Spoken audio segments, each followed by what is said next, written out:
ubrother uNgobese eseyenzile ipresentation, sizovulela nje ukuthi wonke umuntu akwazi ukuthi abuze imibuzo or else akwazi ukuthi acomment.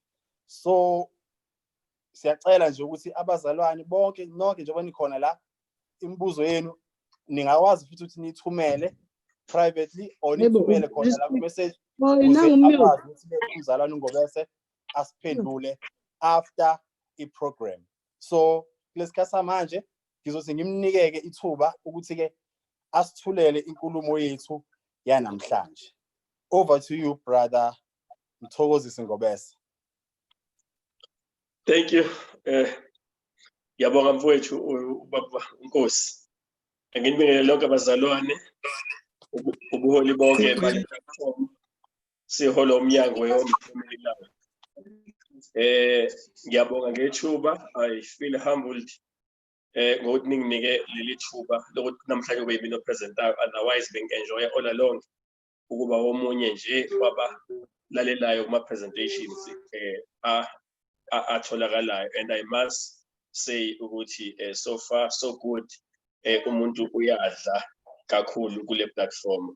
Keep it up. Kungathanganipha umdlandla ningapheli amandla, siyasizakala kakhulu.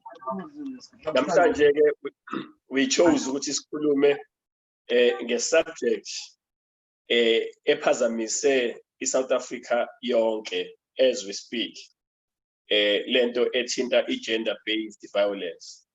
But I'm not going to talk about the gender-based violence. Ngizokhuluma nge-domestic violence. Ngoba lama concepts omabili nakuba ethi awahlobane but awakhulumi ngendlela noma aimile endaweni eyodwa. Domestic violence is something else, gender-based violence is something else. Mhlambe nje ukunika nje just a glimpse of what gender-based violence is. I-gender-based violence ikhuluma ngegender. Ungaba nanoma ilaphi. Emsebenzini, you've got males and females, okay, nezinye ke inhlobo zamagender engafuni ukungena kuzona for obvious reasons. Namhlanje kuma sports ngafaka izandla kuphela.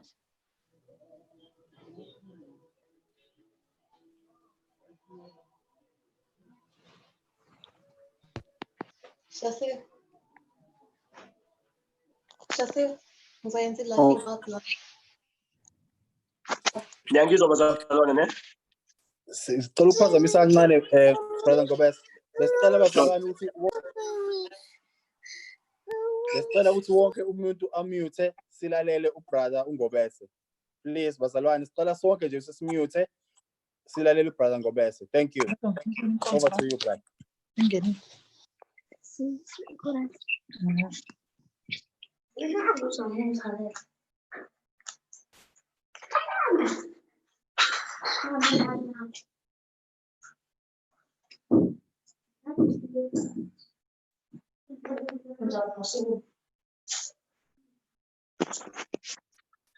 All right. I think ngiyazwakala manje. Bengizama ukuhlukanisa ukuthi ngenze i-contrast between ilokhuza i-gender-based violence. Gender-based violence it cuts across. Ikhuluma nje ngegender, but in our context, mhlawumbe ngizoyisimplifya ngithi ikhuluma nge-male ne-female. So iyaba khona i-violence ye-gender emsebenzini, iyaba khona i-violence ye-gender kuma-relationships emabandleni, elokhuza nanoma ilani. But namhlanje ngifisa sikhulume nge-domestic violence ngoba ilangula sibambe khona, ngoba uma sibambe khona sizobe sesibambe ibanga elokhuza, ibanga elide. I-domestic violence ke njengoba legama lizisho ikhuluma ngodlame olwenzeka emakhaya. Emakhaya wonke umuntu unendawo la ehlala khona.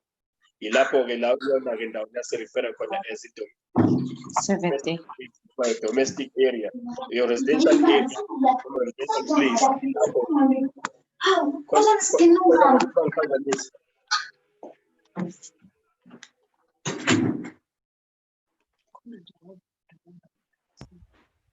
Okay, engathi kuthulekile. Now, domestic violence ke udlame that is emakhaya Angazi host khona nomzalwane nje oyedwa nengane mhlambe angasigadela yona ukuthi amute ngoba sihamba sambe siphazamiseke meloko eqhamuka. I-domestic violence ke udlame that prevails in our households emakhaya la khona. Luzimanifesta ngendlela eziwu-5. Luzimanifesta indlela yokuqala.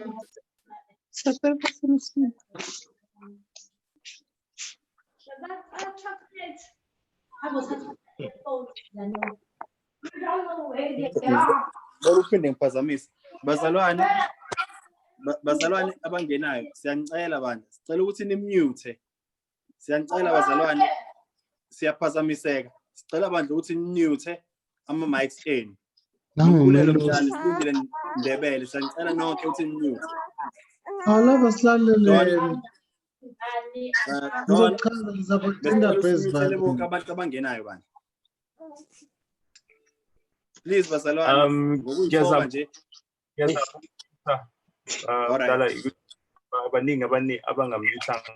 Okay. All right, thanks. So sorry brother Ngobes. So right. Yeah, ngaqhubeka. All right. Domestic violence is manifesta ngendlela ezihlukene eziwu-5. One is manifesta nge-verbal abuse, iba i-verbal abuse. La nje qala phansi kuthiwana khona kubizwana ngamagama angekho right, kusetshenziswa i-language engekho right emlimazayo omunye umuntu. Then if we are failing as a family to arrest it at that level, then it graduates to ilokhuza, emotional abuse. As a result of what things upartner wakho noma isibling yakho noma ulokhuza ukhazini wakho noma ubani enhlala naye ekhaya, as a result of things that angazisho kuwena magama kubiza ngawo indlela akhuluma ngayo nawe, then emotionally usuyaqala uba namascars. Then ke bese simuvela ke kwi-emotional abuse. Emotional abuse ke ukulimala emoyeni. Ziningi izinto ezakhela ezenzakalayo bese zigcina sezi-emotional abuse. Ngenxa ye-verbal abuse, ngenxa ye-sexual abuse, ngenxa ye-financial abuse, ngenxa ye-physical abuse, umuntu ngaphakathi agcine emotionally engasekho stable, engasekho right. So any form of abuse is ihambe izithole developa lento ekuthiwa emotional abuse. And unfortunately, i-verbal abuse kulula ukudila nayo ngoba siyakwazi ukuyibona, siyakwazi umbamba o-abusive verbal ngoba sizothi utag me, uyibona leyo ngenxa yama-utterances akhe awashilo, then ungasho ukuthi ngoba ngalamagama uwashilo noma ngale ndlela okhulume ngayo mina verbally, you may have abused me or your partner or noma ubani ohleli naye endlini. Unfortunately, uma kwakha emotional abuse asikwazi ukuyibamba. Nakuba ku-criminal uku-abuse umuntu omunye emotional, but unfortunately there is no tangible evidence. Thina njengamaphoyisa, there is nothing that we can present before the court of law.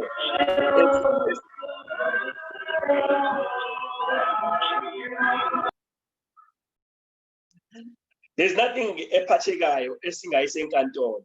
Uma ungafika nje uzoreport icala uthi unkosikazi wami emotional uyangi-abuse, noma uthi umfowethu emotional uyangi-abuse, noma uthi umyeni wami emotional uyangi-abuse, singaluza udaba lakho, but ungafanele uprove ngokuthi uye ku-verbal abuse, noma uye ku-sexual abuse, noma uye ku-financial abuse, noma uye ku-physical abuse, bese uyasho as a result nginama-scars angaphakathi ngoba umuntu o-abuswa emotionally udevelopa ama-scars ngaphakathi angabonakali. Uyayibona leyo nto, uthola ukuthi internally umuntu uyoba. And bayingozi-ke bazalwane and friends, abantu abophayo ngaphakathi ngoba akekho obonayo. Sifaka ama-suit, siyatolika emabandleni, siyashumayela emabandleni, sibahle emabandleni, we've got positions and no one is able to notice. Internally, we've got issues, we've got scars because we are suffering as a result of emotional abuse. As a church and as families, uma singalekelelana ukugada le emotional abuse ngoba sifika physical abuse la umuntu uthola ukuthi usebulala umuntu ngesihluku ngisazokhuluma ke ngayo physical abuse la uthola ukuthi umuntu usekhamba ibanga elide kanti umuntu useya-reacta ngoba useyahluleka ukuzibamba ngoba uselimale kakhulu ngaphakathi emotionally ubedlula kuma-issues amaningi anga-addressekanga abe namanxeba amaningi agcine abe-overwhelmed bese enza izinto ezimveza as a perpetrator yet initially the person was a victim. Many people get away with murder when it comes to emotional abuse. Ngiyafisa ukuthi ke njengebandla sibe nendlela yokuyinakekela because baningi abantu abalimele internal. Abanye ngenxa ye-ego, especially thina abantu besilisa because sine-ego, sine-pride, asifuna ukuveza ukuthi sinama-issues. Sithothi sihamba namanxeba emotional. Kobonakala ekugcineni usuwenza into engangazicabanga ukuthi wena ongayenza leyo nto. So ke sengiyadlula ke ngiyakulandelayo. Okwesithathu okulandelayo i-sexual abuse. Angizongena kuyona kakhulu. Yes, there are issues but angifuni namhlanje ukungena kuwona ngoba kufanele sidle okusilingene nelokhuza ne-financial abuse. Namhlanje angizofuna ukungena kakhulukazi kuyona. Namhlanje ngifuna ukukhuluma kakhulu verbal abuse, emotional abuse, and physical abuse. Verbal abuse ngishilo ngathi ilaw abuse akhona omunye umuntu noma ilaw abuse wakhona as a result of ama-utterances angemahle aphuma emlonyeni eza kuwena angabi mahle aze akhule abe emotional abuse. Emotional abuse ivela ngendlela eningi. Uma nje umyeni engakondli nilambile ekhaya emotionally anibe right bese uzizwa u-abused financially as well as emotionally. So uma unkosikazi engakulaleli njengendoda you may be emotionally abused ngoba awusazizwa ukuthi udlala i-role ephelele njengoba bekhaya simply because uzizwa ungalaleleki, uzizwa unganikwa indawo yakho ekhaya, mhlambe njengengane, mhlambe njengobani okhona emndenini. Then uthola ukuthi ke wonke umuntu ke uyi-victim. Abaningi bethu bama-victims e-emotional abuse. Mhlambe nami ngikhuluma nami nje nginama-issues nami emotional engingadilile nawo engekho futhi ozongisiza ngoba uma ngingawakhuluma akekho ozobona ukuthi I've got issues emotionally bese ke kwenza ukuthi ke ngibe ingozi ngelinye ilanga if I don't deal with it. Bazalwane, we really need to deal with emotional issues ngoba izinto ezingaphakathi izona ezisilimazayo. Usathana usenza nake kakhulu ingaphandle elibonakalayo kanti umuntu kahle umuntu ungaphakathi. Right. Ngikhuluma nge-domestic violence. Mhlambe ukuze ngiyenze ibe lula lento ngifuna ukwenza illustration ezokwenza ukuthi nje ibe simple kuthina sonke. Ake nginithi nje kancane ukunisa nje ekutheni nginike nje amagqaba ntshintshi ukuthi yini crime. I-crime noma yipi idinga ama-elements amathathu. Udinga ukuthi ube ne-potential victim. Sonke ke ngaphansi komthunzi welanga we are potential victims of crime. By virtue, akekho ngeyona potential victim. Then udinga futhi ukuthi ube ne-potential perpetrator. Abanye bethu bama-potential perpetrators, abanye baseduze kwama-potential perpetrators. But uma ukhona as a potential victim and ikhona i-potential perpetrator, ayikho i-crime until ube ne-element crucial yesithathu which is i-environment. I-environment eshoyo ukuthi crime will prevail or not. You may have a person who is a potential victim and a person who is a potential perpetrator, but if the environment is not conducive for any criminality to take place, that criminality will never come to pass. So ke maske salungisa nje i-environment. Noma ekhona ucabanga ukwenza into, ukusho ukuthi ukhona angayenza kuyena, but ngeke yenzeka uma i-environment ingavumi. Ilapho ke la ngifuna ukugxila khona. Manje ngalibamba leli gama, the key word for this presentation ileli gama elithi environment. All right. Ake ngenze i-example yalento engiyishoyo. If usisebandleni noma sikwi-conference noma sisemsebenzini sibaningi and naba abantu besifazane bakhona, naba abantu besilisa bakhona, then bese engqondweni zabantu besilisa abathile noma uzomuntu engqondweni umuntu wesilisa othile abese appreciate azahamba ibangeli appreciate logo akubona umuntu wesifazane, immediately uba a potential rapist. Then umuntu wesifazane unknowingly say a potential victim of rape. But because it's corners baningi, the environment does not allow that to take place. It will never come to pass. Uzothi kunama rapes amaningi acatshangiwe. Kunabantu abama potential rapee noma victims of rapes abaningi who got away with a rape simply because the environment was not conducive for that to take place. Let me make another example. If you drive a drop-in, uzofika erobotini, naba laba bamemgaqweni angifunisisa amagama aseyiswayo abama potential perpetrator ngoba befuna nje ukuthi bantshontshe i-laptop elahlile emotweni. So immediately when amawune laptop ekhona mhlambe ngemuva kwi-back seat noma une-purse noma unama yini available, labantu mabemile ngenhloso yokuthi babone ukuthi yini elahlile, they immediately become the potential perpetrators of theft out of a motor vehicle.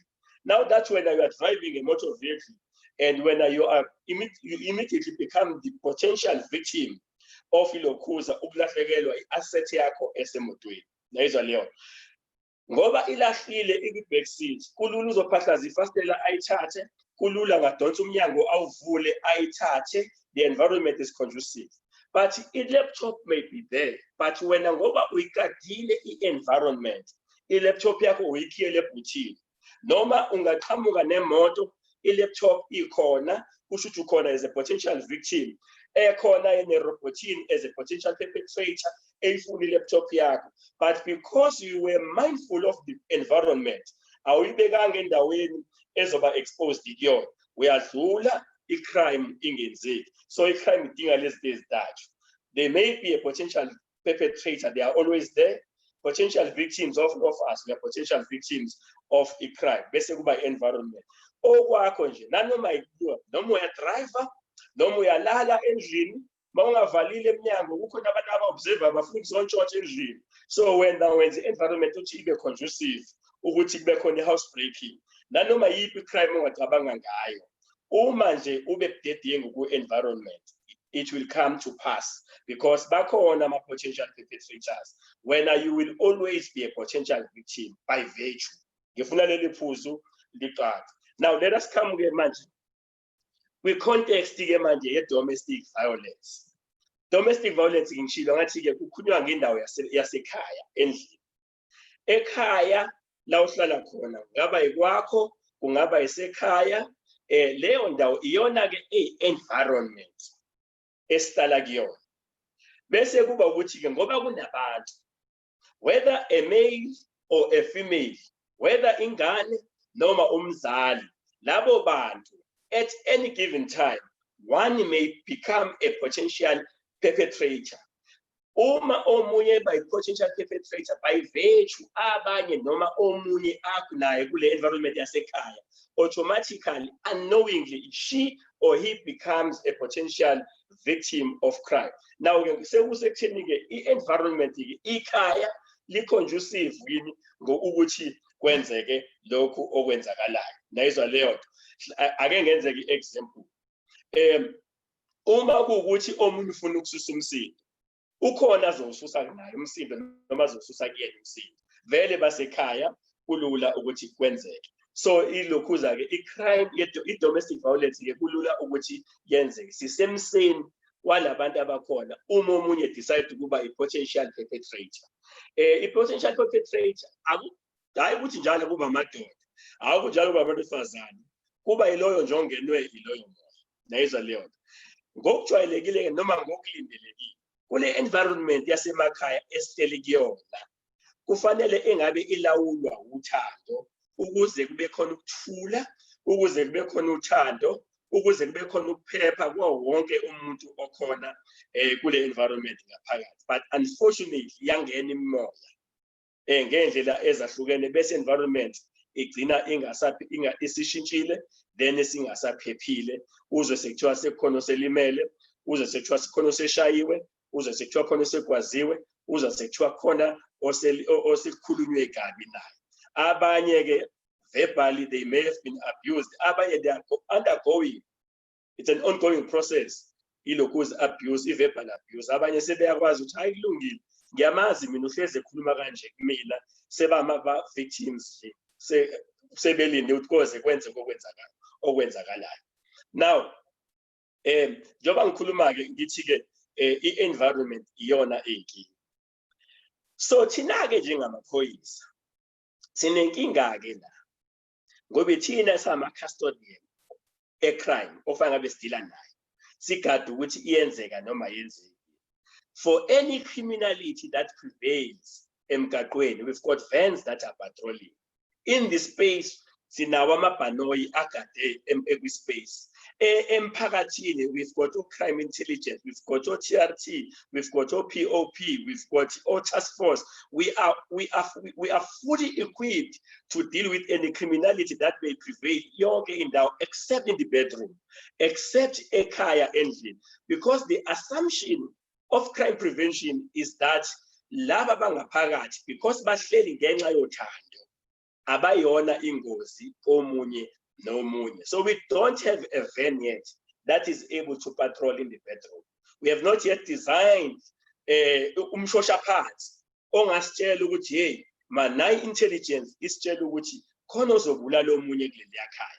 Asikabi nalo ibhanoyi lithi patrol alikwazi ukuchecka, because i-thinking yesiphoyisa ithi labaya abakuleli yakhaya bahleli lapha ngenxa yothando.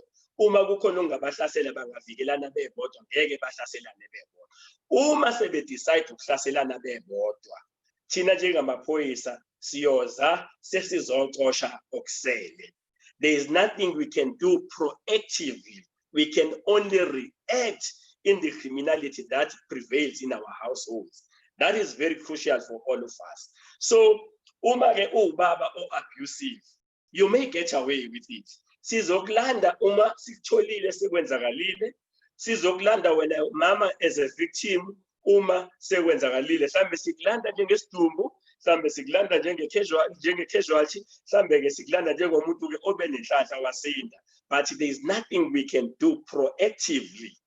I want to emphasize that ekutheni aphephe umuntu who obhekene nesimo se-violence that prevails emakhaya, because isiphoyisa siqale esangweni, asiqali ngaphakathi. Asikwazi ukubona, asikwazi ukupredict, asikwazi ukuthi sibe nento esitshelayo ukuthi hey man khona into ezokwenzeka kuleli yakhaya. That is why sithi ke amabandla awasilekelele, sithi amadoda awasilekelele, sithi omama awasilekelele, sithi intsha ayisilekelele. Ketholakala ama-platforms la sihlangana khona silekelelana ukukhulisana ukuze baphephe abantu abaseduze kwethu uma bekuleya environment.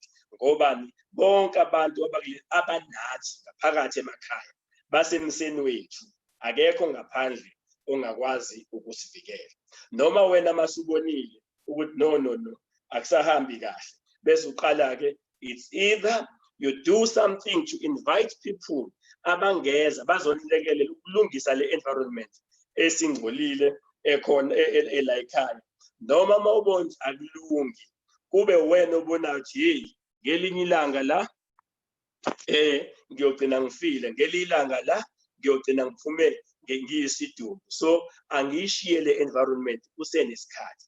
Abanye babekezela kakhulu baphume bengasaphefumuli.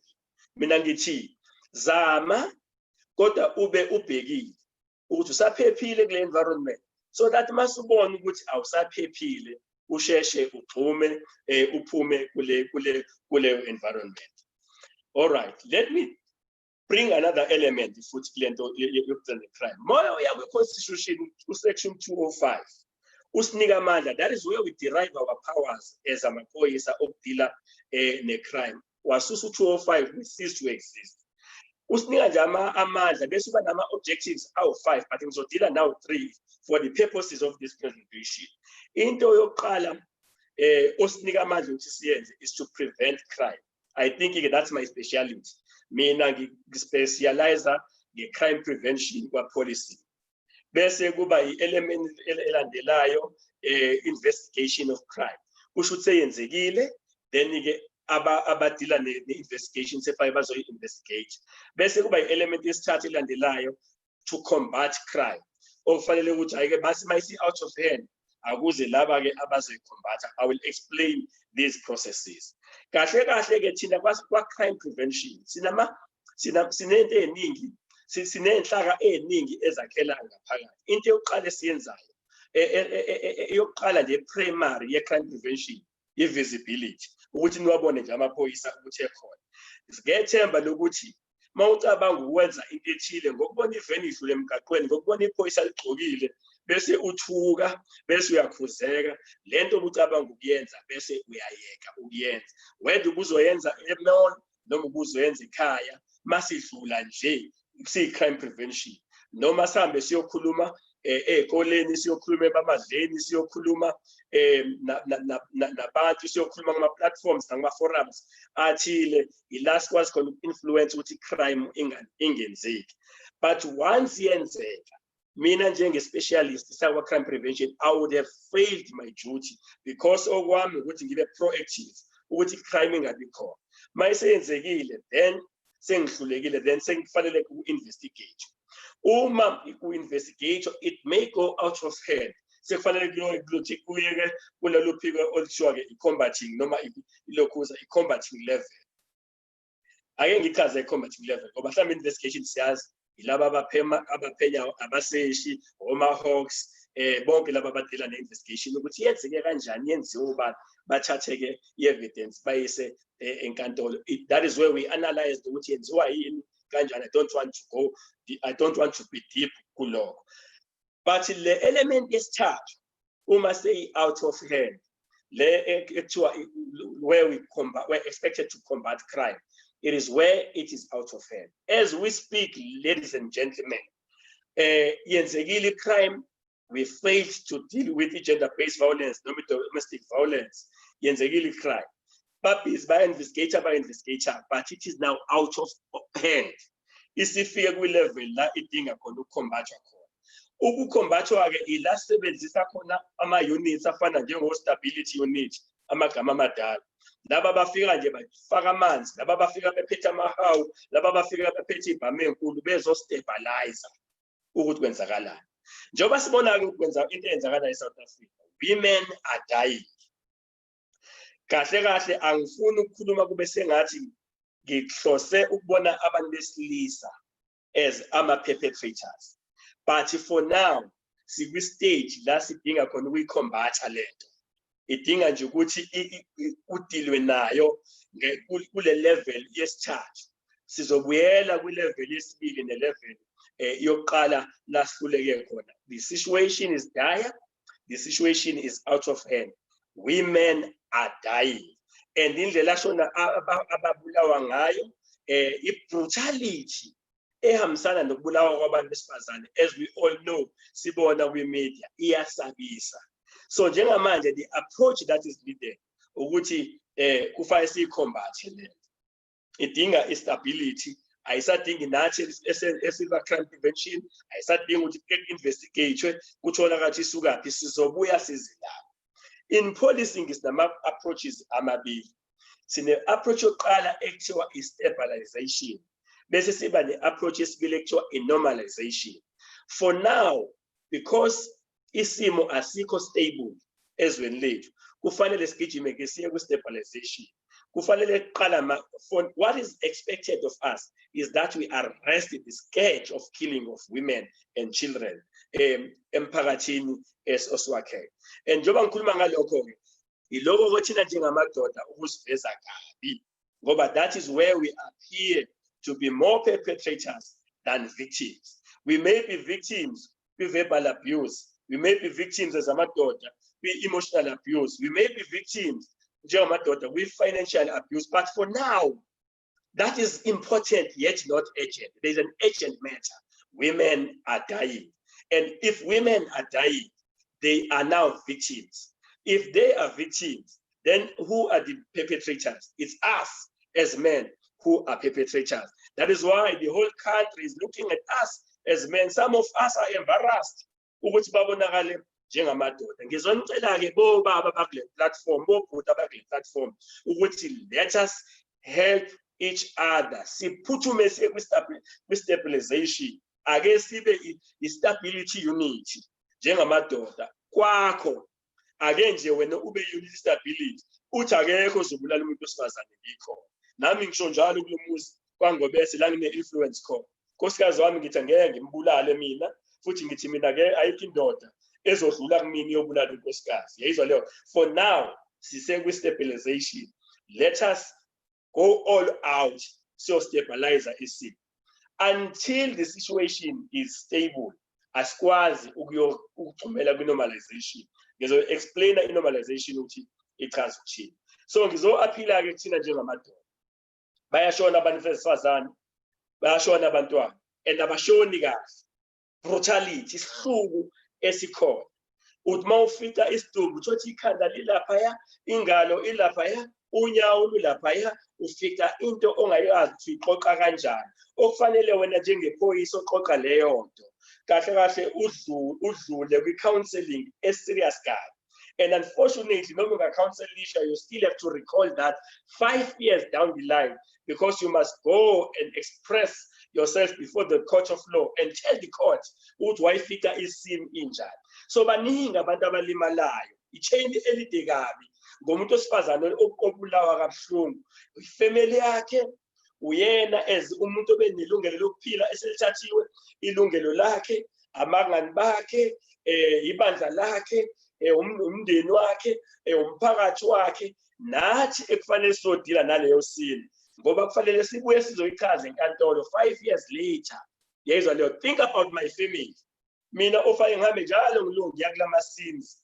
abantu besifazane befaka ngaka bebulawa abantu besilisa ngesihluku ngibuya nalowo mthwalo nami uyacabanga ukuthi unkosikazi oba ngihleli naye endlini ngidila nalento ngiyakhuluma ngayo emsebenzini ngiyaphuma ngiyoyibona ngiyahamba ngenkantolo ngiyofakaza uyabona abantu abahlukumezayo you may have killed one person but lalela baningi abantu obalimazile nobahlukumezile unknowingly ngoba mina sefanga kuye ngizila ngifika ngiza nkosikazi angikho right emotionally I'm not okay I'm drained psychologically angikho right but angenzanga lutho nkosikazi akenzanga lutho sesaba victims of that scene of crime of that incident oyenze wena ucabanga ukuthi udila nomuntu oyedwa can you be so selfish as amadoda senze izinto ezisilimaza kangaka so for now nje I'm here to appeal with all of us as men myself included madoda ake siphumeni inqindi ke siyothi nje malutho sithi enough is enough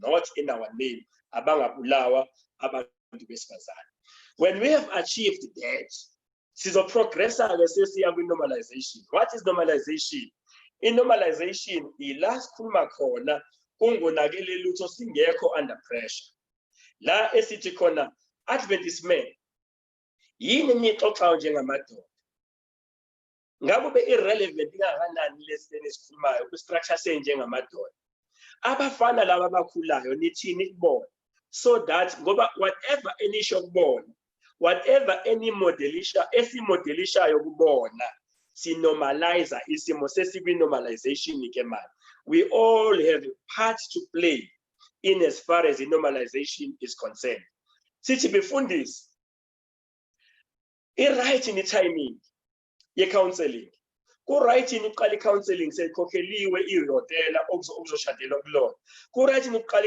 i-counseling seyithengiwe iringi ku-right in uqala i-counseling sebetshiliwe abantu ne-date isikhona khona yini ezoku-achieve uma sewukhanselisha abantu sewonke umuntu esazi basha in the event where the outcome of the counseling suggests that this thing must stop ingama yini abantu sebedlule endlekweni engaka sekune-embarrassment engaka so what is your role as a pastor mina ngizothi go back to your church and say bazalwane manifuna i-counseling kumina iqala nisacabanga ukuthi ningashada ngelinye ilanga ibandla likazi abangani abakazi akakhokhelwa lutho no one is under pressure yet so that uma i-counseling outcome ithi lo mshado awuzosebenza kume yonke into abantu bangaqhubeki yize bengafanele baqhubeke ngoba ngokwenze njalo siyakwenza i-violence ekhaya is inevitable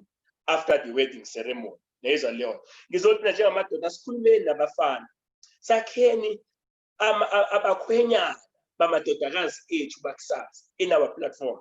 Njengomama uma sesibi-normalization, ake sikhulumeni into ezirelevant. Masihlangene kuma-conferences, ake sikhulumeni ukuthi sakha amakhosikazi akusasa.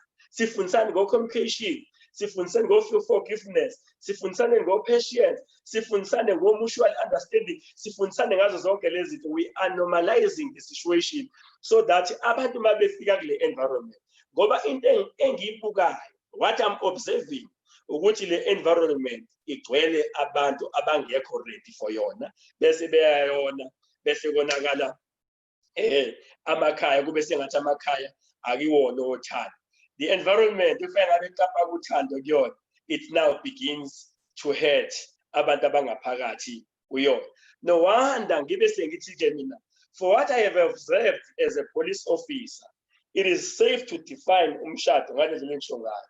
Sengithi mina, marriage is the only institution under the sun that allows two enemies to share the same bed, simply because of what is ezenzakalayo. Singazibamba lezi zinto, singashadisi izitha, singazibamba lezi zinto, umuntu angashadi nomuntu engakabi ready.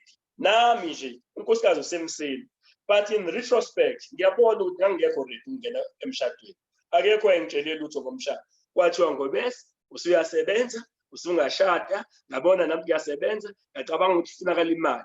Emshadweni akufunakala ukuthi uyasebenza yini, imali ihlala ebank, imoto ihlala egarage, imina nonkosikazi esila kwi-environment sobabili. Akekho wangibheka mina as a person ukuthi kule environment abangisa kuyona ngiready yini for yona ukuhlala kuyona. Lo nkosikazi engizoshada naye uready yini. Abanye baphepha ngoba siyazihlupha ukuthi kube nokuthula emakhaya esihlala kuona. Otherwise sikwi-environment prematurely, sikwi-environment esingekho ready ukuhlala kuyona, simply because i-society ayisilekelelanga ukusilungiselela i-environment esihlala kuyona. Abantu emsebenzini baqala ema-universities, uthi uhamba ofunda qha, thola i-theory yalo msebenzi ozowenza. Nami nje ngephoyisa ngahamba ngayihamastran, ngahlala khona ngithola i-theory, ngafunda. So mangifika practical, khumbula i-theory kwathiwani kumina. But unfortunately amabandla, unfortunately imindeni, unfortunately umphakathi awusiniki i-theory esongena naye emshadweni. Mase kubheda izinto asinawo umphako esiziphathele wona. Ngizothi mina mhlambe sekulate ke kuthina, but singeke sengenza something, ladies and gentlemen, kubantwana abezayo emva kwethu, silungise i-environment so that there's no violence kuma-domestic places esihlala kuwona. I have learned something when I read incwadi yeSambulo. I think it's chapter 13. It portrays Jesus Christ as a Lion of Judah. When I'm still excited looking at him as a Lion of Judah, in no time, 2 verses down the line, 7 verses as a lamb that was slain. When my daughter nangithathile leyo principle, lalela emsebenzini mangigqoka uniform, ebandleni nami ngigqoka isuti njengamadoda amanye, emphakathini mangihamba, I'm a lion. Nami ngithi ngifuna ubonakala ngiyindoda, but immediately mangena la kwangobese, I become the lamb. I am ready to be slain. Okungcono. Nkosikazi abe namandla kunokuthi mina ngimshaye, kunokuthi mina ngimbulale. Ngithathile i-decision yokulalela kwangobese, I'm a lamb, but emphakathini I am the lion. So I am able to protect the family from the external forces, but internally I cease to be a lion and become a lamb. Ngizothi wemadoda, bese ngeke njengoJesu Kristu. Siba amabhubesi ngaphandle, but sibe zizimvu emakhaya, so that there is peace that prevails. Yazi iwundlu lithula kudlalwa ngalo, iwundlu lithula lihlatshwa, iwundlu lithula lihlukumezwa, but lokho kuthula kwalo kuletha i-peace emakhaya esihleli kuwona. I always hear apho amadoda ekhala ngamakhosikazi.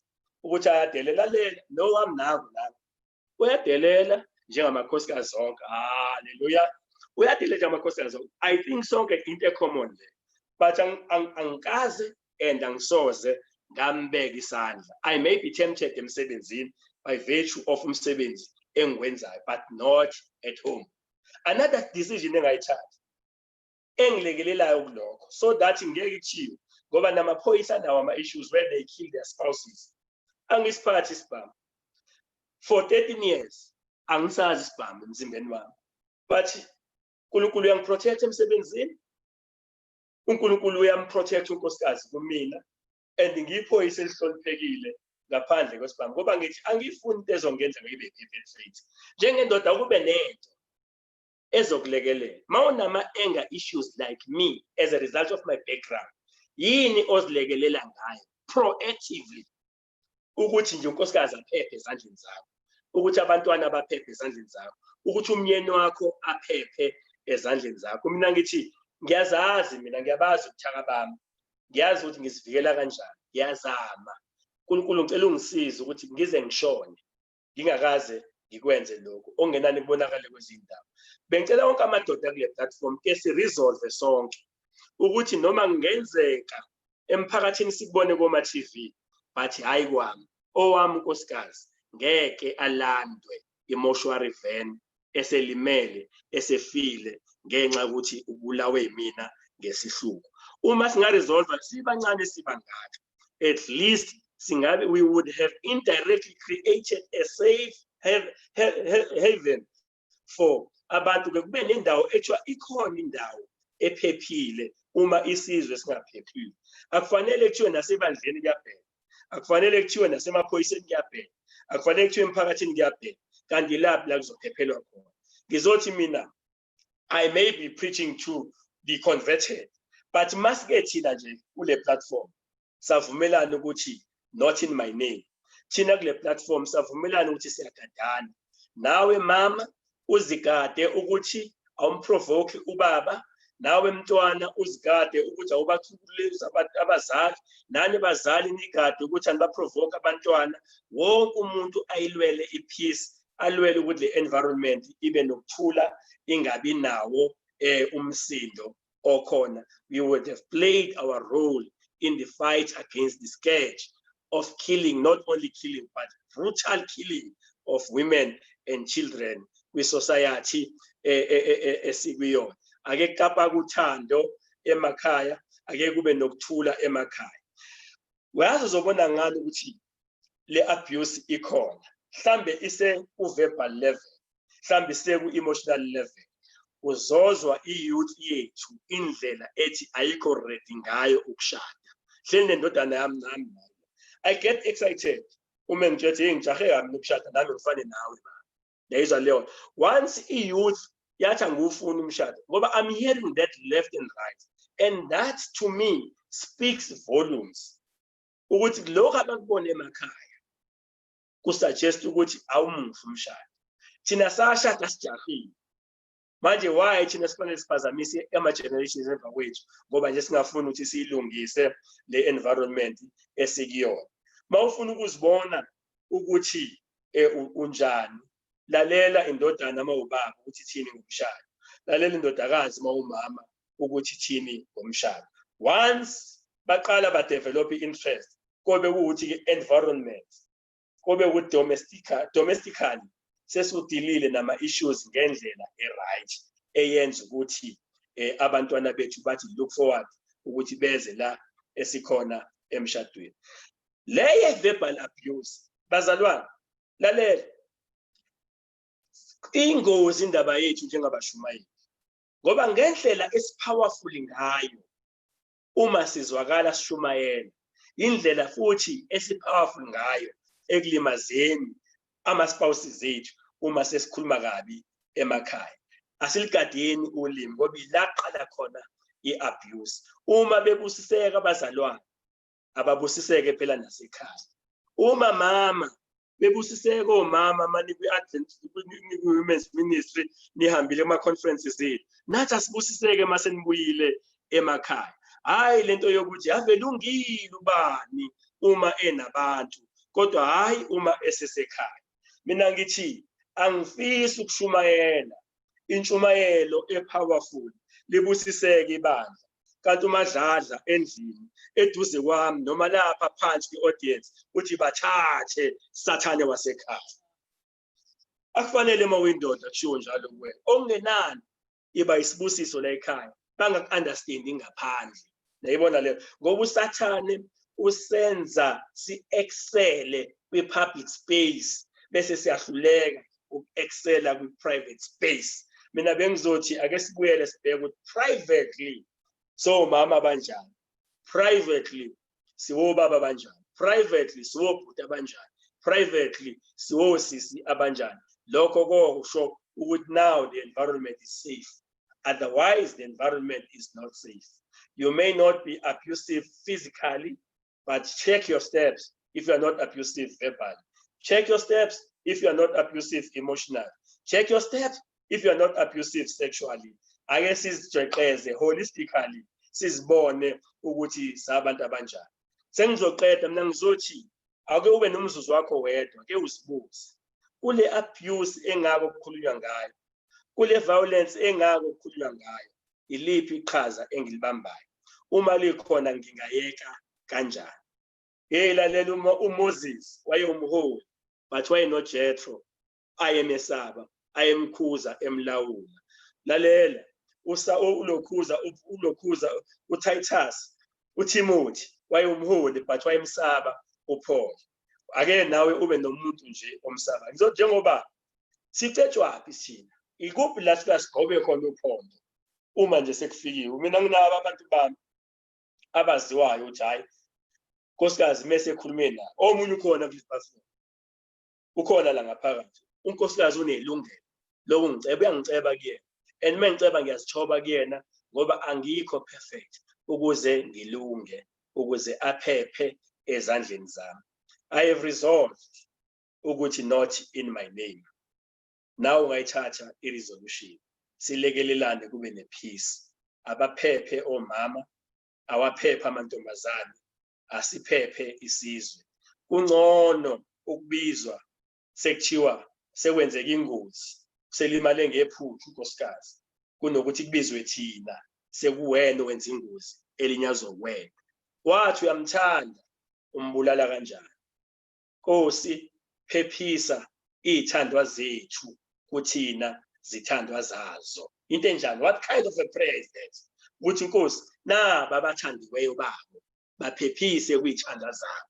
What a paradox. Into engashokeki nje ukuthi usho kanjani ukuthi unkosikazi akaphephe kumina ngibe ngathi ngiyamthanda ngoba sonke semphumela yothando but lolu thando olungasekho emakhaya. Ake sisho sikhulume izwi elilodwa sithi do away with domestic violence kube nokuthula emakhaya. I'm not here today to come up with solutions. Rather bengifana nodokotela ozokwenza i-diagnosis kwi-patient lakhe ukuthi isimo siyabheda madoda, isimo siyabheda bomama, kuyabheda akukho ukuthula emakhaya. Sonke as a collective singayibuka-ke manje ukuthi yini esingayi-prescribe as a possible solution. Bese siphethe i-prescription yethu bese sihamba sothatha amakhala. Mhlambe kweyakho i-prescription oyiphethe udinga nje ukuthi uhambe kwi-workshop ye-communication. Mhlambe kweyakho i-prescription oyiphethe udinga ukuphatha nje iphepha elizokusa kudokotela we-forgiveness. Mhlambe kweyakho i-prescription oyiphethe udinga nje ukuthi ukwazi ukuthi ube nokuthula okungaphakathi. Mhlambe kweyakho udinga ukuthi ukwazi ukugada ulimi uma ukhuluma nomunye umuntu. Maningi ama-reasons kodwa thina siyakwazi ukuresponda kuwona. We are all able to respond kuma situation esibhekene nawo. As amaKrestu we should respond rather than react kuma situation esibhekene nawo. May God bless all of us. As-empowerishe, asipha amandla uma sizilungiselela ekutheni sibe nesiqiniseko sibaphephile abantu esithandana nabo. For now, stabilization sizongena kwi-normalization. Thank you very much.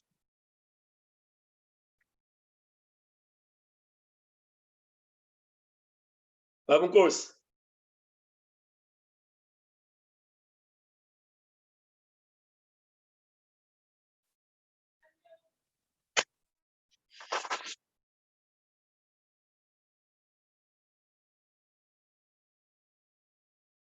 Sibonge kakhulu kubaba uNgobese.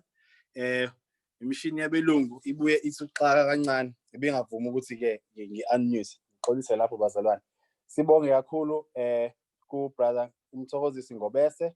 What a presentation. Wow. Sikuzwile baphoyisa, and ngiyathemba futhi ukuthi ke kulokhu ukukhulumile sizothi nathi siyamadoda sithi not in our name, not in our name. Sibonge kakhulu kulesikhathi samanje. Ngizocela nje ukuthi if kukhona abanembuzo ngizovulela nje lesi sikhathi ukuthi ke if kukhona onombuzo mhlawumbe kukhona la ungazwanga kahle khona, o mhlawumbe uyafisa nje ukuthi u-ede nawe, isona ke isikhathi lesi engizothi ke ngisivulele wonke umuntu onesifiso sokuthi abuze or else onokuphawula futhi.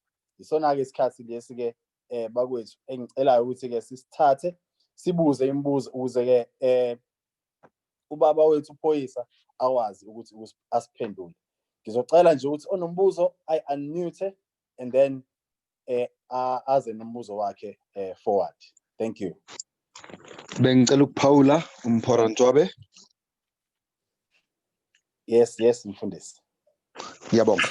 Ngicela ukubonga nami i-presentation esanda kuyithola. I think kubalekile ukuthi njengebandla samukele ukuthi we are not immune from ama-challenges umphakathi obhekene nawo ngoba nathi we are part of the community. Ey'khathini ey'ningi siyathanda ukuyibuka njengebandla elikhethekileyo, abantu abangcwele abanjena as if iy'nkinga ey'khona emphakathini azikho ngaphakathi ebandleni, but most of the time iqiniso ukuthi ibandla is a reflection of the community.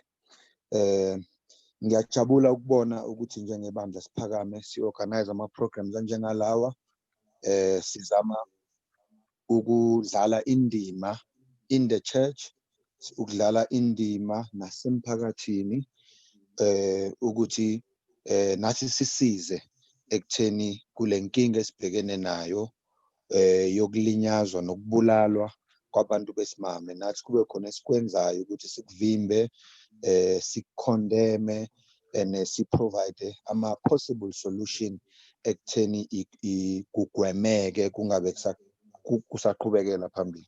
I remember in South Africa, probably late 90s, when South Africa inenkinga enkulu ye-HIV/AIDS, well, isakhona namanje.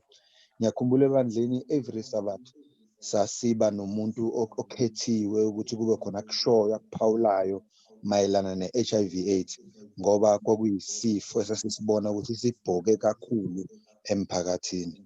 I wish le nkinga lesibhekene nayo yokulinyazwa kwabantu besimame ngey'ndlela ezahlukene singayiphakamela njengebandla njengoba sisaphakamele i-HIV/AIDS kanye nezinye izinto ey'khona emphakathini esibhekene nazo. This is a problem, it's a crisis, and siyazi thina enkonzweni ukuthi kuyenzakala nasenkonzweni.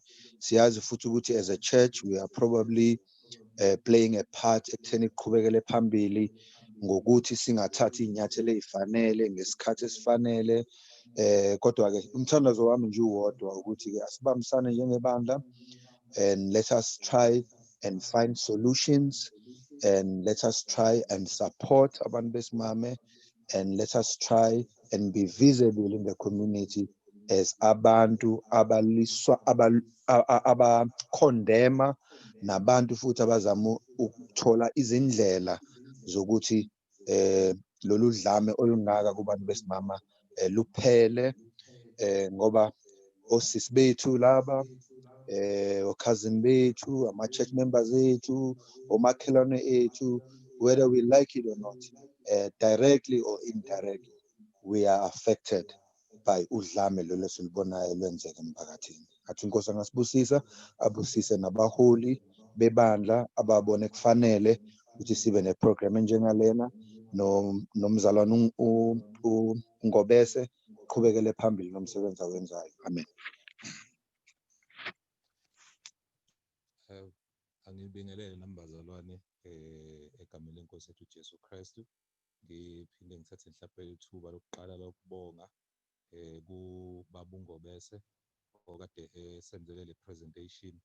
Mhlawumbe sibonga nje ukuthi for a very long time kade mhlawumbe usetshenziswa kakhulu uSAPS, sigcine mhlawumbe nathi njengebandla singakwazi ukuthola lento ayenza ngaphandle emphakathini. Siyabonga namhlanje ukuthi akwazile ukuzosinikeza lokho ahambe kushare ebantwini.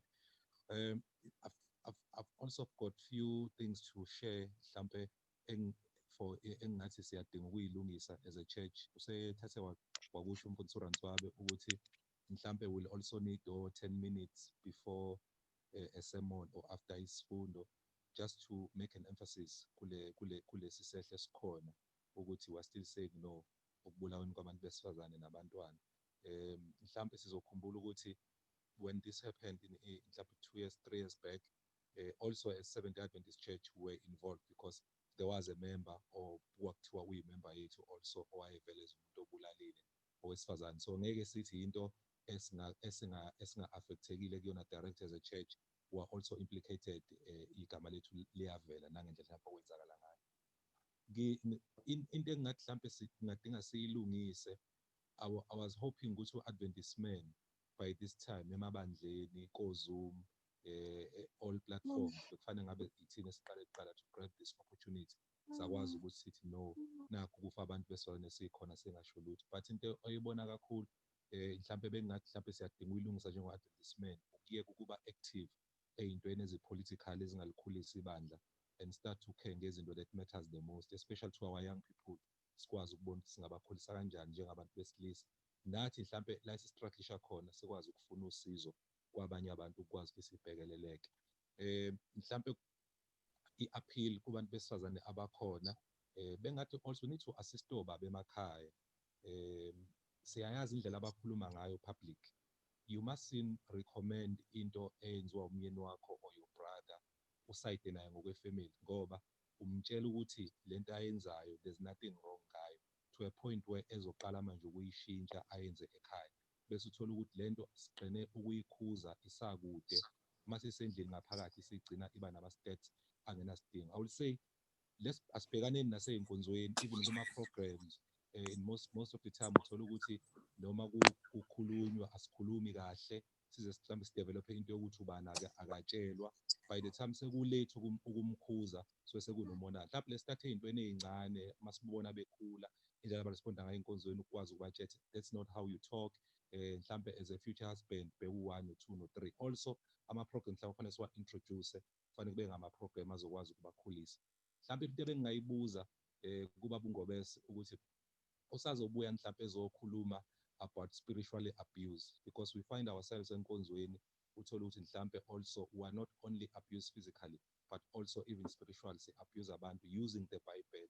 Sikwazi mhlawumbe ukudicela phansi kwesifazane, for example to explain ukuthi mhlawumbe uma kuthiwa indoda iyinhloko wesifazane umsizi wendoda, things like that, ukuthi mhlawumbe zihamba ibanga elide kangakanani ukubhebhezela into eyiwudlame. Akusiyo into esiyenzayo ey'nkonzweni ukuzama ukuthi indoda iyinhloko umama umsizi, egcina futhi ngelinye ilanga kuyiyona ebange i-violence emakhaya. Mhlawumbe kuma-issues abadila ngawo amabandla contribute kangakanani kule crime yasemakhaya. Ngiyabonga.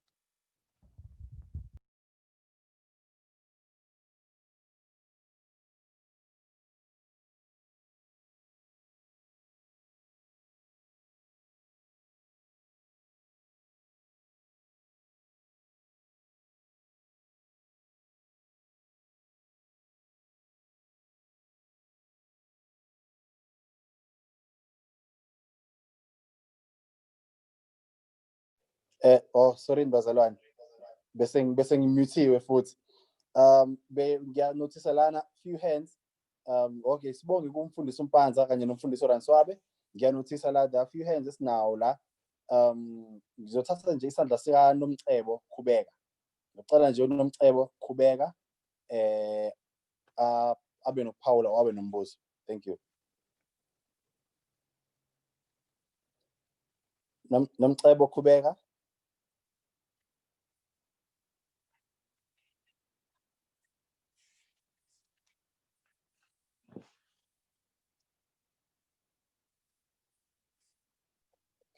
Hello? Oh, I can't Yes, unmute. yes. Hello? Okay, Okay, singazwakala. yes. Okay. Ngiyabonga kakhulu nge-presentation and thank you to be part of it. But bengino question nje, benginembuzo wokuthi we are aware ukuthi i-physical abuse ungakhona ukuyibika emaphoyiseni and what can happen. So now bengifuna ukuzwa in terms of emotional abuse, verbal abuse, ukuthi what happened, maybe what's the procedure or what happened if one reports emotional abuse or verbal abuse. Mase siza ku side le SAPS. Okay. Brother Ngobese, ungakwazi usiphendulela lo mbuzo?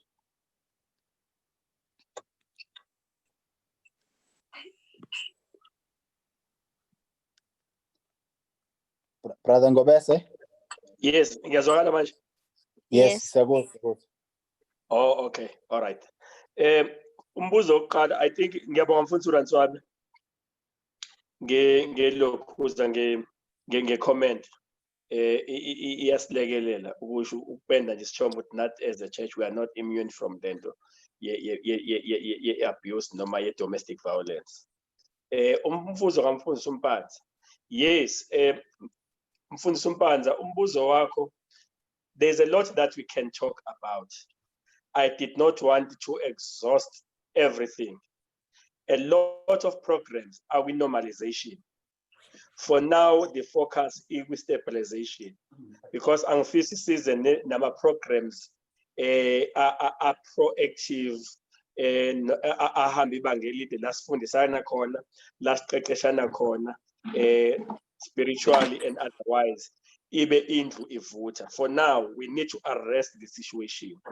We need to arrest ukufa ngalendlela kwabantu besifazane, kwezingane, komama. Until isimo sibe stable, we are not ready ukuya kwi-normalization. I-normalization ikhuluma ngama-programs o-advertisement, ikhuluma ngama-programs amabandla, ikhuluma ngama-programs o-counseling, ikhuluma ngama-programs la okukhuliswana khona. Ziningi izinto ezingena kwi-normalization, be money-wise, la okuthiwa sihlala kanjani nemali. Angiyithintanga into enkulu la uthola ukuthi abanye nje baba ngokuthi unkosikazi uhola kakhulu. Maningi ama-issues engingafuna ukungena kuwona esingakhuluma ngawo uma sesikwe-level ye-normalization. Uyibona leyo, where umuntu omunye uthola ukuthi uzenza i-victim ngenxa yokuhlulwa i-reality yokuthi ukhompyutha nopartner wakhe. Uyibona leyo, la ufase imlekelele kodwa ayiqina ndoda, lalela ukuthi ufunde kakhulu kunawe akalwi nawe, kodwa ufundela ukuthi kube ngcono la ekhaya, ukuthi uhola kakhulu imali yala ekhaya. Yabo leyo, so maningi ama-issues engingangenanga kuwona angena ku-normalization. Normalization wona ophethe into eziningi ngoba u-proactive. Njengamanje sifuna uku-reacta ekutheni asiqedeni, let us arrest lokubulawa kwabantu besifazane kuphele manje, so that sizongabi under pressure. Maningi ama-programs esodila nawo. Angifisi futhi ukuthi lolu suku lanamhlanje kube usuku la sicabanga ukukhosopha nama-solutions. Sonke singahamba siyocabanga kuma-platforms. Maningi ama-department amabandla abanawo. UDocus nawo fawubuke i-role fawuyidlale kulento lena, ilokhuza i-youth nayo fayibona i-role efanele idlale. All these departments esiba nawo emabandleni, they have a role to play ekhandeni society ukuthi be right. Now the question is, what do we do in the event of ilokhuza, physical abuse? If physical abuse icala angichazeke, if physical abuse speaks about ukuthi akushaye ngempama, that's an assault, and you must open a case, or you may open a case. A person will be charged and be convicted.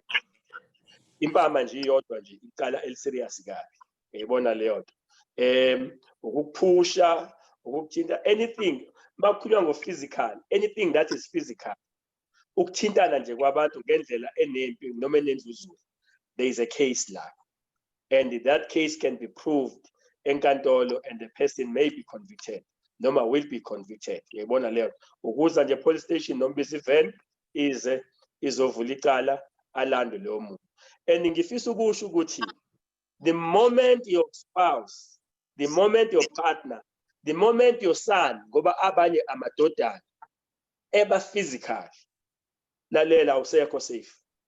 I told my wife ukuthi the day ngakubeka isandla nanoma ingayiphi indlela awusekho safe for your life awusekho safe kwafika ku level ye physical abuse bazalwane hayi sekuyi extreme le ngoba okulandela uzoshona umuntu yabona so ngizothi thina njengamadoda akathintwa nje umuntu wesifazane akathintwa umzali akathintwa umuntu wesilisa isandla nje asisebenzi so uyalivula icala siyakwazi kumbona ilokhuza i-verbal abuse uyambopha ilokhuza kunecala esilibiza nge-crimen injurious you may not understand the term but ikhuluma ngokuthi usebenzisa amagama angekho right usebenzisa inhlamba you can come lay a charge then lo muntu siyakwazi ukumbopha and into enhle ngalamacala ukuthi umuntu angacabanga ukuthi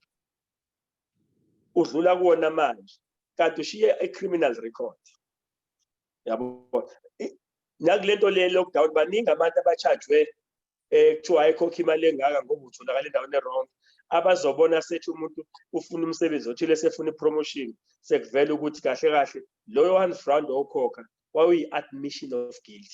Admission of guilty that is an extreme term ngoba usuliqulile icala lakulahla watoka wajeza wangene ejele ube ukhokha 100 rand so wena ungakubona kukuncane naba 100 rand kanti kukhulu kuma records akho uyabona leyo so u serious guy then bese kule emotional abuse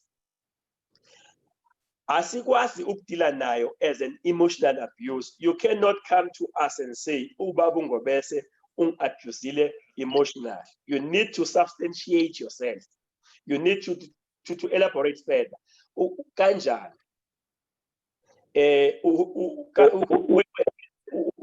abuse kanjani oh okay njalo uyangithuka njalo wenza ukuthi and emotionally I'm abused because emotional abuse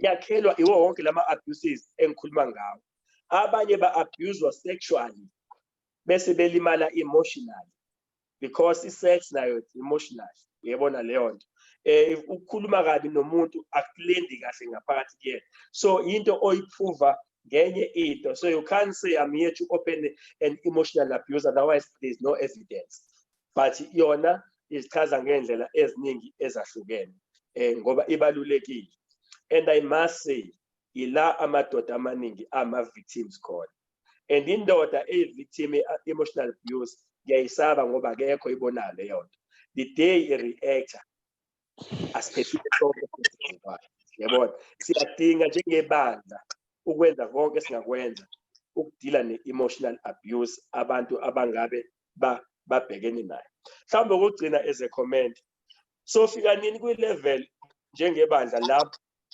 esiba biblical khona masikhetha abantu sibakhethele ekhundleni ngoba uma uba umdala lithi iBhayibheli nje iba indoda ekwazi ukulawula kahle umuntu wayo so ukuchecka nini lokho so checka nini njengebandla so that we are seen to be serious about these things no yebo ufundile yebo unemali yebo influential yebo ufundisa kahle but ake so check ekhaya ukuthi ulawula kanjani umuzi wakho if we are not happy about that you do not qualify yabona leyo ukuze sibonakale as a church ukuthi we take this thing yasemakhaya serious but sesiculisa ukuthi umuntu ufundile une influence ukhuluma kahle enkonzweni singabheki ukuthi ukhuluma kanjani nabantwana mhlambe uyi absent father yet uhleze visible enkonzweni but ke bengithi angichaze lezo zinto but for now bekuse starter nje kuningi kusafanele sidile nako uma kuza kule area ngeke si-exhauste namhlanje kuphela.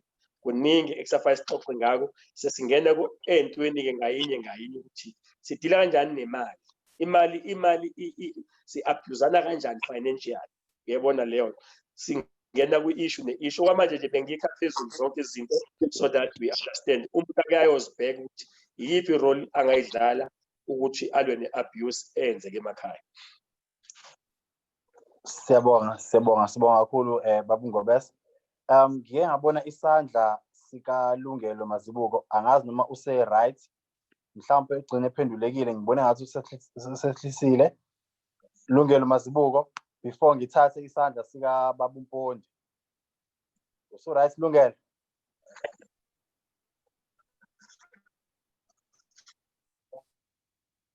Okay, shoot uLungelo use right. Ngizocela nje ukuthatha isandla sika Baba Mpondi. Ngiyabona Baba Mpondi ubephakamisile na isandla. Ngiyabonga program director. Uyangezwa kanje? Yes, siyazwakala.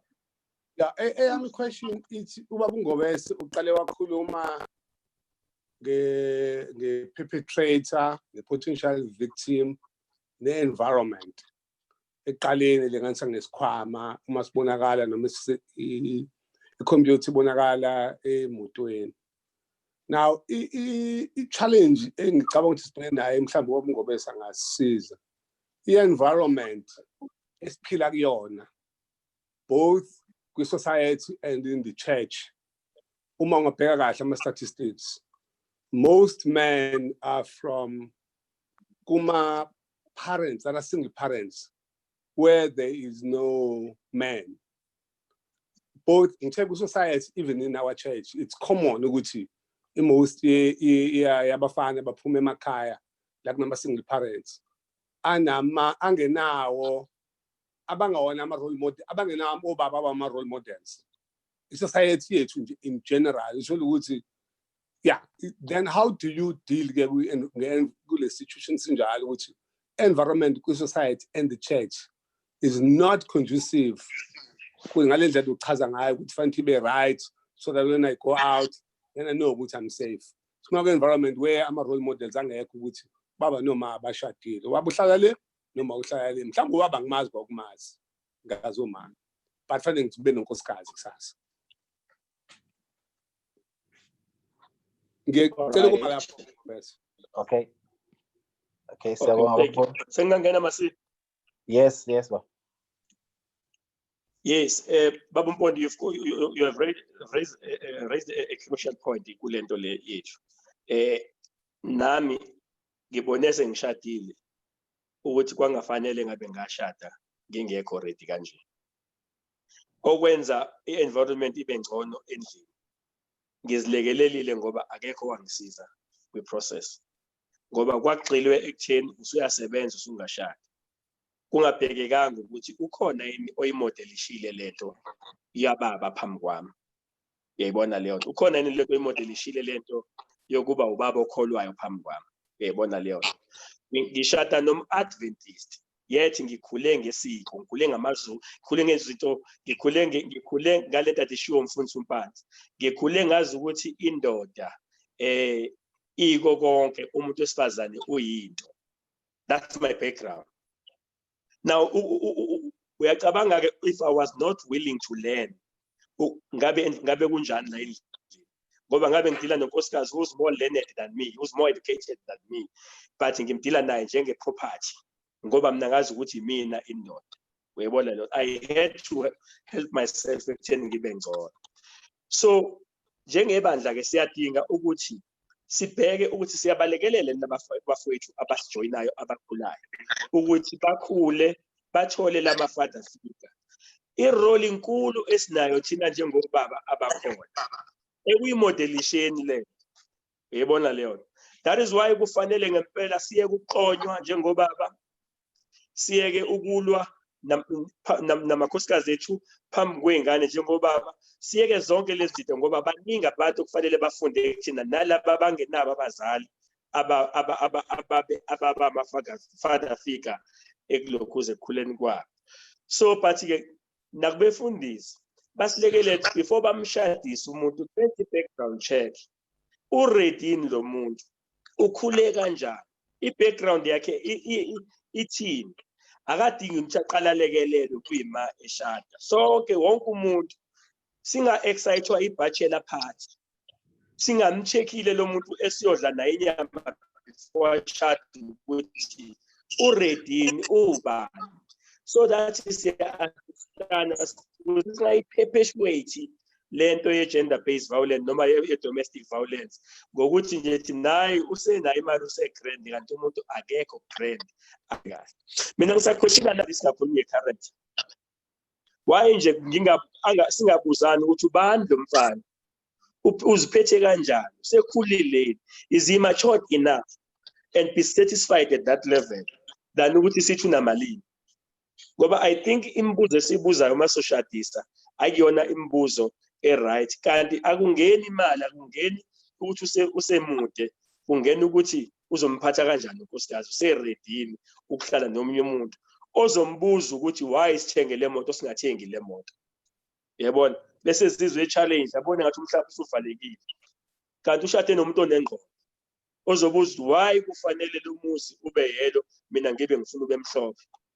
Yabona, ngoba abanye nje sixabana nje sisuka la ukuthi akurezineki kahle, uhlale phansi kubonisana ukuthi win the argument without losing a soul. Uyabona, abanye bafuna win argument at the expense of the soul. Uyayibona leyo. But yes, sine-responsibility sonke baba Mpondi yokulekelelana ekukhandeni, ikakhulukazi laba besemva kwethu. Siba-check-e, sibalekelele, siba ama-father figure, siba ama-role model phambi kwabo, siyiphile le mpilo, sibasize, bese bengena emshadweni sebe-ready ukuthi bahlale kahle namakhosikazi. Siyabonga. Sibonge kakhulu baba Mpondi ngombuzo, sibonge futhi baba Ngobese ngesikhathi sakho namhlanje sewasipha sona. uNkulunkulu akubusise kanye nomndeni wakho. Sibonge futhi kubo bonke abazalwane abathe bakwazi ukuthi bajoyine namhlanje kule program yethu ebikhuluma kakhulu about gender based violence. Ngiyathemba bazalwane ukuthi ke sizwile, and kuthina sonke besila ngeke sibalwe kanye nabantu abenza le violence. Kulesikhathi samanje sesivala, ngizocela ukuthi ke umfundisi uRanswabe asivalele ngomkhuleko. Umfundisi Ranswabe, ngicela nje ukuthi umfundisi wami usivalele before abazalwane beyolala. Siyabonga kakhulu bazalwane, siphinde futhi sihlangane next week Friday, same time, same platform. Sizo communicate abazalwane, sizoba nenye futhi program enhle kakhulu njengale esibe nayo namhlanje njengalawa amanye esijwayele ukuba nawo. Sibonge kakhulu. Mfundisi Ranswabe, ucela usivalela ngomthandazo. Ngiyabonga, ngizocela sivala amehlo. Baba uthezulwini, isenkosi yethu Jesu Kristu, siyakubonga Nkosi ithuba osiphe lona ukuthi sibe ne-program relevant kangaka, kakhulukazi kulesi sikhathi esibhekene naso njenge South Africa. Siyakubonga Nkosi ngabaholi bebandla ababe nombono wokuthi Nkosi sihlale phansi sikhulumisane njengebandla, bameme Nkosi nomuntu onolwazi kulolu daba Nkosi olinjena, umzalwane uNgobese. Sikubonga Nkosi naye futhi ukuthi la umbeke khona Nkosi, umbeke Nkosi for a purpose. Simbonge futhi Nkosi ukuthi abe willing ukuthi lo lwazi namava anawo Nkosi ngokomkhakha kuwo, abe willing Nkosi njalo ukuthi azosiza uma ecelwa, azokwabelana kanye nabantwana bakho nomphakathi ngamava nolwazi Nkosi ombusise ngalo. Sibhekene Nkosi nomzima njengezwe, njengebandla Nkosi, we are also affected. Osisi bethu Nkosi abanye sizalwa nabo, abanye amakhelwane, abanye Nkosi abantu esingabazi, kodwa Nkosi siyathinteka sonke esikholwa ukuthi wonke umuntu wesilisa nowesifazane wakhiwe ngomfanekiso kaNkulunkulu. Siyacela ke Nkosi ukuthi ngendlela ekhethekile usize Nkosi thina njengobaba esibonakala Nkosi kuyithina kakhulu esilimaza esibulala Nkosi abantu besimame than the other way around. Siyacela ke Nkosi ukuthi ke sonke Nkosi siyagqamisa Nkosi ukuthi sithi asikwenzi lokhu kodwa Nkosi it's not enough because kuyaqhubeka Nkosi each and every day and siyakubona Nkosi kuma TV siyakubona nasemphakathini. Size Nkosi njengobaba sibambisane sibonisane sikhuzane siqhamuke nezindlela Nkosi zokuthi sikwazi ukugwema uku-abuse kwabantu indlela Nkosi ezahlukene aba-abuse ngakho. Sikholwa-ke ukuthi Nkosi kumele siqale enkonzweni silungise lokho enkonzweni but singagcini nje kuphela ngokuthi sisizane sodwa enkonzweni siphinde futhi Nkosi siphumele nasemphakathini ngoba Nkosi usibizile wasibusisa ngoba Nkosi unesifiso sokuthi ngathi wazi ukuthi wenze umehluko Nkosi enkonzweni. Sikhulekela Nkosi osisi bethu, sikhulekela omama, sikhulekela bonke Nkosi abantu ababhekene Nkosi ne-abuse ehlukene Nkosi ngey'nhlobo ey'ningi. Ngathi Nkosi ungaba nabo, ubaphe amandla Nkosi, ubaphe Nkosi nethuba nesibindi namandla ukuthi Nkosi bakwazi ukuphuma, bakwazi Nkosi ukuthi bayokubika, baphinde futhi Nkosi bakwazi nokuthi bathole Nkosi usizo. We also pray for amaphoyisa emphakathini Nkosi. Siyazi ukuthi siyizwe eli-crime infested. This is not the only crime. Kukhona Nkosi namanye ama-crimes akhona Nkosi emphakathini abhokile but siyacela Nkosi indlela ekhethekile ubaphe ukuhlakanipha, baphe isibindi, bakwazi Nkosi kakhulukazi ukubhekisisana ne-abuse ngoba kubonakala ngathi Nkosi iyona ethe ukuthi mandla kakhulu kulezi iy'nsuku. Yiba nabo Nkosi ubavikele, yiba nabo Nkosi ubaphe amandla Nkosi bakwazi ukwenza konke Nkosi kusemandleni abo. Siyacela Nkosi ngathi ungasibusisa usigcine sisaphila, usisize Nkosi kulesi sikhathi sibhekene naso, sibambisane sispende isikhathi nawe sikwazi Nkosi ukukhula kwezakamoya. Konke lokhu siyakucela igama lakho kuzobe phakade. Amen. Amen. Amen. Siyabonga mfundisi Ransford. Sibonge na kwi-technical team yethu ubaba uDon Chiwai kanye nobaba Umbuso Mhlongo. Sibonge kakhulu bazalwane. Next week same time same place sizobe sikhona sihlangene la. Nilale kahle bazalwane. Nilale nenkosi. Amen.